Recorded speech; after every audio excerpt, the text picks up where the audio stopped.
Imagine your body as the ultimate high-performance machine, always on, always needing fuel. We often think of glucose, as the main energy source, but what happens when that's not quite enough? Or maybe when we need a really efficient, long-lasting power reserve. That's where our deep dive today comes in. Precisely. Yeah, today we're diving deep into the incredible world of lipids and how they become this vital, highly efficient fuel source for our bodies. They're definitely not just for storage, they're actually capable of sustaining us through, a wide range of metabolic demands. Right. So our mission for this deep dive is to unpack the fascinating journey of lipids, all the way from the fats we eat to the cellular energy our bodies crave. We really want to ensure you, our listener, grasp the key concepts, the what and the why, especially as you start your medical journey, in a way that truly sticks. We're drawing mainly from Lecture 3.2, Energy Production from Lipids, to guide us here. Think of this as your shortcut to understanding a pretty crucial metabolic pathway. Exactly. And to navigate this sort of intricate system, we'll anchor our discussion around the four major stages of catabolism. That's the breakdown of complex molecules into simpler ones to release energy. We'll trace how lipids move from dietary fat through digestion into cellular intermediates, then into the TCA cycle, and finally, how we convert that reducing power into our ultimate energy currency, ATP, through oxidative phosphorylation. This four-stage process, that's really our guiding thread for today. Okay, let's unpack this then. When we talk about lipids, I think most people probably just think fat, simple as that, but you're saying they're much more, right? What makes them such a critical player in our body's energy strategy, and how diverse are they really? Oh, they absolutely are incredibly diverse. Structurally, lipids are this varied group of organic compounds, but they're largely unified by being water-insoluble or hydrophobic. They're mostly carbon, hydrogen, and oxygen. But what's truly remarkable is their energy density. You see, lipids are more reduced than carbohydrates. That means they're packed with more hydrogen atoms that can be stripped off to release energy. Think of it like a fuel that's less burnt already, so it has more potential energy to give. But the flip side is it also demands more oxygen for that complete combustion. Ah, okay. So they're not just storage. They're like the body's Swiss Army knife of molecules doing lots of different crucial things beyond just fuel. Exactly right. Yeah, beyond being our high-octane fuel, they're integral to cell membranes, hormone synthesis, even vital nutrient transport. Just to quickly grasp their breadth, we primarily have fatty acids and triacylglycerols as our direct fuel and main storage forms. That's key. Then you've got structural lipids like phospholipids for cell membranes, and alternative fuels like ketone bodies, which we'll definitely get into later. And of course, the fat-soluble vitamins, A, D, E, and K, they're all lipids too. Wow. I was absolutely floored when I learned that. In fact, a 135-kilogram person, right, can store about 2,500,000 kilojoules of energy in lipids. That's roughly 250 days worth of energy. It really puts into perspective just how vital these molecules are for, well, sheer survival and long-term energy. It really, really does. And the key to that incredible energy storage capacity, that largely comes down to triacylglycerols, or TGs. These are the molecules that truly hold the bulk of our long-term fuel reserve. Okay, TGs, so they're the primary form of dietary lipid and stored energy. What exactly are they structurally, and how does the body manage such a critical resource? TGs are actually quite simple in structure. Just a glycerol backbone molecule linked, esterified, to 3 fatty acid side chains. What's particularly efficient about them is how they're stored in an anhydrous, meaning water-free, form within our adipose tissue. This means they're incredibly compact. So we can think of TGs as the body's long-term energy savings account, dry, dense, and ready for a rainy day, so to speak. That's a great metaphor, the savings account. Yeah, and they get mobilized during things like prolonged exercise, states of starvation, and also during pregnancy when metabolic demands shoot up. And this mobilization, it's under tight hormonal control. Hormones like glucagon, adrenaline, growth hormone, cortisol, and thyroxine, they all promote release. While insulin, as you might guess, it promotes storage. Okay, that savings account metaphor is sticking with me. But how do we actually withdraw from it? What's the very first step in getting that stored energy out and, ready for use? Right, so that's stage 1 catabolism. And this begins extracellularly, mostly in the GI tract. Here, the dietary TGs, they get broken down by pancreatic lipase in the small intestine into their components: fatty acids and glycerol. You also need bile salts, which come from the liver. They emulsify these large fat droplets, basically increasing the surface area for the lipase enzyme to work efficiently. Once they're digested, these fatty acids and glycerol are absorbed into circulation. But It's really crucial to note. No direct ATP is produced here. It's purely about preparing the fuel. Okay, preparation. Got it. Now, here's a little something for you to ponder as we move on.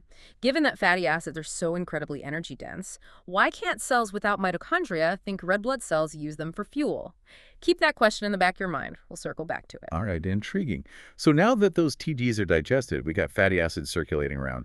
Where do they actually go, and how do they finally deliver that impressive energy payload? Good question. These fatty acids are transported to tissues that are equipped to use them. So think adipose tissue itself, the liver, skeletal muscle, they take them up for oxidation. And here's the answer to our earlier question. A really crucial limitation is that fatty acids cannot cross the blood-brain barrier. This means the central nervous system doesn't directly use them for fuel. And this also explains why cells without mitochondria, like red blood cells, cannot use them. Why? Because the next key stage of their breakdown, beta-oxidation, happens inside the mitochondria. Ah, okay, that makes sense now. Location, location, location. Exactly. Structurally, fatty acids are just long hydrocarbon chains, typically 16 to 20 carbons long, usually an even number. They're amphipathic, bit of a fancy word, meaning they have both hydrophobic and hydrophilic parts. They can be saturated, like palmitic acid, or unsaturated, like oleic acid. And we should remember our essential fatty acids, alpha-linolenic acid, that's an omega-3, and linoleic acid, an omega-6. We must get these from our diet because we, as mammals, we can't introduce double bonds beyond carbon number 9 in the chain. Right, the essential ones. So now let's dive into the intracellular catabolism of these fatty acids. This happens in the mitochondria. This is stage 2 of our 4-stage catabolism framework, and it happens in 3 key steps. First up, fatty acid activation. This actually happens out in the cytosol before entering the mitochondria. Fatty acids get linked to coenzyme A, or CoA, by an enzyme called fatty acyl-CoA synthetase. This step uses up some ATP to form fatty acyl-CoA. It's like tagging the fatty acid, getting it ready for its energy journey. And think of CoA, which comes from vitamin B5, pantothenic acid, as the delivery truck for fatty acids, prepping them for mitochondrial entry. That vitamin B5 deficiency, that really impairs this crucial activation step. That's a fascinating little metabolic hurdle. So, okay, we've got our activated fatty acyl-CoAs ready to go, but you said they can't just waltz into the mitochondrial matrix. How do they get past that pretty formidable intermitochondrial membrane then? Right, they need a specialized system. The carnitine shuttle transport, you can think of this like a dedicated ferry system or maybe a VIP pass that escorts these fatty acids into the mitochondrial matrix. Here's basically how it works. The fatty acyl group from the fatty acyl-CoA gets transferred to a molecule called carnitine. This happens via an enzyme, carnitine palmitoyl transferase I, CPT1, which sits on the outer mitochondrial membrane. Then this fatty acyl carnitine molecule, it crosses the inner membrane using a specific transporter, a translocase. Once inside the matrix, another enzyme, CPT2, transfers the fatty acyl group back to CoA, regenerating fatty acyl-CoA right where it needs to be. The free carnitine then heads back out to grab another fatty acid. Wow, that's quite the system. It is, and it's critically regulated. It gets inhibited by malonyl-CoA, which is actually an intermediate in fatty acid synthesis. This prevents newly made fatty acids from being immediately burned, a really clever bit of metabolic control, you know? And clinically, defects in this carnitine shuttle system can cause problems like poor exercise tolerance and lipid buildup in muscles. Recognizing these kinds of metabolic defects will be super important in your clinical practice later on. Okay, so once our fatty acids finally make it inside that energy furnace, the mitochondrial matrix, what's the transformative process that really unleashes their power? That's our third step, beta-oxidation. And to remember the sequence of reactions, you can think of the 4 Ds of beta-oxidation: dehydrogenation, hydration, dehydrogenation, thiolysis, like a little cycle. The sequence just repeats and repeats, systematically chopping off 2 carbons at a time from the beta-carbon end of the fatty acyl-CoA molecule. Each cycle of these oxidative reactions generates 1 FADH2 molecule and 1 NADH plus H plus molecule. Both of those go on to stage 4, oxidative phosphorylation, carrying that energy. It also produces 1 molecule of acetyl-CoA, which is that 2-carbon unit. That then feeds into stage 3, the TCA cycle. It's really important to remember, though, no direct ATP is synthesized during beta-oxidation itself. It's all about producing those electron carriers, NADH and FADH2, and the acyl-CoA. Okay, so it's setting the stage for the big ATP payoff later. Exactly. And this is why fatty acids are, well, the undisputed king of energy storage. Just as an example, a single molecule of stearic acid, that's an 18-carbon fatty acid, C18, It yields approximately 122 ATP molecules after all 4 stages of catabolism are complete. Mm, Compare that to just, 32 ATP from a 6-carbon glucose molecule. They offer a massive sustained power output, truly superior energy storage. incredible difference. Okay, so we've tracked the fatty acids pretty thoroughly, but what about the other half of that original triacylglycerol molecule, the glycerol backbone? It can't just disappear. No, definitely not. It has its own important fate. The glycerol is transported mainly to the liver, and in the liver, it undergoes a key transformation. It gets phosphorylated by an enzyme called glycerol kinase. This step actually consumes 1 ATP to form glycerol 3-phosphate. This glycerol 3-phosphate can then be converted into dihydroxyacetone phosphate, or DHAP. You might remember DHAP from glycolysis. So we can think of glycerol as a kind of metabolic chameleon. DHAT is incredibly versatile. It can either enter glycolysis for immediate energy, or it can be shunted into gluconeogenesis to synthesize new glucose, or it can even be used to resynthesize new triacylglycerols if needed. It's a really key metabolic intersection point. A chameleon, I like that. Okay, so it seems both fatty acids and glycerol ultimately feed into this common molecule, acyl-CoA. It just keeps popping up. Yeah. Why is this acetyl-CoA molecule so incredibly central to our body's entire energy story? It really does pop up everywhere, doesn't it? And that's because acetyl-CoA is truly the grand central station, or maybe the central traffic circle of metabolism. It's where so many pathways converge. Structurally, it's just a 2-carbon group, an acetyl group linked to coenzyme A via a high-energy thioester bond. And again, remember, CoA is derived from vitamin B5, pantothenic acid, which again highlights why deficiencies in B5 can cause such widespread problems with energy metabolism. Right, that B5 connection again. Yeah. So acetyl-CoA plays this crucial dual role. In catabolism breakdown, it's oxidized in the tricarboxylic acid cycle, the PCA cycle. That's stage 3 of our catabolic process. But it's also vital in anabolism, building things up. It participates in synthesizing fatty acids, cholesterol, and steroid hormones. Its fate is very tightly regulated, mainly by the cell's energy levels. In high energy states, for instance, the TCA cycle might slow down a bit. That diverts acetyl-CoA towards synthesis pathways, making fatty acids and cholesterol. Conversely, in low energy states, it can be used, especially in the liver, to generate ketone bodies via an intermediate called HMG-CoA. This molecule really sits at a critical metabolic crossroads. Okay, low energy state's an alternative fuel that definitely sounds like a critical backup system the body has. What exactly are these ketone bodies, and when do we actually start relying on them? Good question. Ketone bodies are primarily acetoacetate, dihydroxybutyrate, and also acetone, which is sort of a breakdown product. The key thing about acetoacetate and dihydroxybutyrate is that they're water-soluble. This makes them easily transportable in the bloodstream to various tissues, think brain, muscles, heart. You can think of them as the body's emergency fuel canisters, a readily available water-soluble fuel source, especially when glucose is scarce. They're mainly synthesized in liver mitochondria, starting from acetyl-CoA, specifically using that HMG-CoA pathway we just mentioned. This process, called ketogenesis, really kicks into gear when glycolysis is low, maybe because glucose levels themselves are low, like in fasting, or in conditions like uncontrolled type 1 diabetes, where glucose can't get into cells properly. Okay, but I'm still wondering, if fatty acids are such a fantastic fuel source, so energy dense, why would the body go to the kind of extra trouble of making ketone bodies from them? It seems like an extra metabolic step. That's a really perceptive question, and it absolutely gets to the heart of why ketone bodies are so important. Let's hold that thought for just a second while we cover their context. Normally, in your blood plasma, the concentration of ketone bodies is pretty low, less than 1 millimolar. But in what we call physiological ketosis, say during fasting, or if someone's on a very low-carb diet, or after prolonged strenuous exercise levels can rise to maybe 2 to 10 millimolar, this is generally a healthy, adaptive response. However, things change in pathological ketosis. This can happen in, say, untreated type 1 diabetes, severe alcoholism, or prolonged starvation. Here, levels can shoot above 10 millimolars, sometimes much higher. This can lead to ketoacidosis. That's a dangerous medical emergency where these high levels of acidic ketone bodies, acetoacetate, and hydroxybutyrate overwhelm the body's buffering systems, causing metabolic acidosis.